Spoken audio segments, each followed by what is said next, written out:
కాంగ్రెస్ ప్రభుత్వంపై మాజీ మంత్రి సింగిరెడ్డి నిరంజన్ రెడ్డి ఫైర్ అయ్యారు. ప్రభుత్వం ఏర్పడి 8 నెలలు అవుతున్నా ఇంకా రుణమాఫీ చేయలేదని ఆరోపించారు.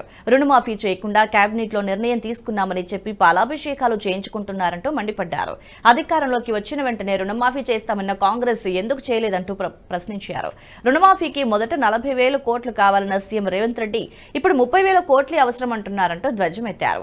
కాంగ్రెస్ ప్రభుత్వం అబద్దాలతో కాంగ్రెస్ పబ్బం గడుపుతూ ప్రజలను మోసం చేస్తుందంటూ నిరంజన్ రెడ్డి విమర్శించారు.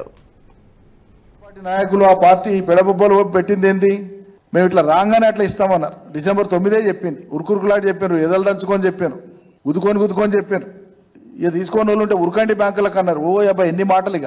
ఓకే, మళ్ళీ ఇప్పుడు 15 ఆగస్టుకు మీరు వాయిదా వేసుకున్నారు. ఈ లోపల మీరేదో కసరత్తు చేస్తున్నామని చెప్తున్నారు. ఇక్కడ మౌలికంగా మేము అడుగుతున్నది ఏంటంటే, ఆ రోజుకి ఎన్నికల నాటికి ఇవ్వకుండా మిగిలిపోయినటువంటి రుణమాఫీ ఆ రైతాంగానికి అంతా ఇస్తారా ఇయ్యరా మీరు చెప్పాలి.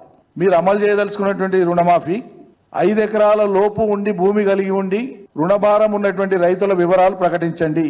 2 లక్షల రుణాలు తీసుకున్నటువంటి రైతుల యొక్క వివరాలను ప్రకటించండి. ఎవరా రైతులు, ఎవరికి ఇచ్చినాయి బ్యాంకులు? ఎందుకంటే 5 ఎకరాలకు లోబడి ఉండేటువంటి ఏ రైతులకు కూడా ఈ రాష్ట్రంలో ఏ బ్యాంకు కూడా ₹1,00,000 మించి రుణం ఇయ్యదు. ఇచ్చినట్లుంటే చూపియండి. 2 లక్షల రుణం ఇవ్వాలి బ్యాంకు అంటే ఖచ్చితంగా ఎక్కువ భూమి ఉండాలి.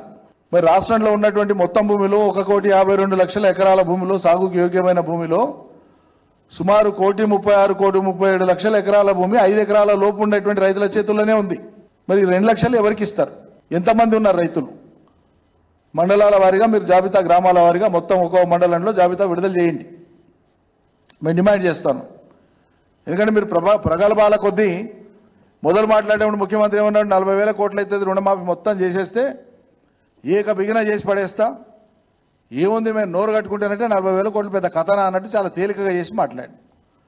మొన్న కేబినెట్లో చర్చించినప్పుడు వాళ్ళు ఇచ్చినటువంటి ఈ వీడియో మీకు నచ్చినట్టయితే లైక్ చేయండి, 10 మందికి షేర్ చేయండి. అలాగే కామెంట్ల రూపంలో మీ అభిప్రాయాలను మాతో పంచుకోండి. Nationalist hub group of channels ను సబ్స్క్రైబ్ చేసుకుని తెలుగునాట జాతీయవాద జర్నలిజాన్ని ప్రోత్సహించండి. ఈ వీడియో కింద ఉన్న బెల్ ఐకాన్ పై క్లిక్ చేయడం మర్చిపోవద్దు.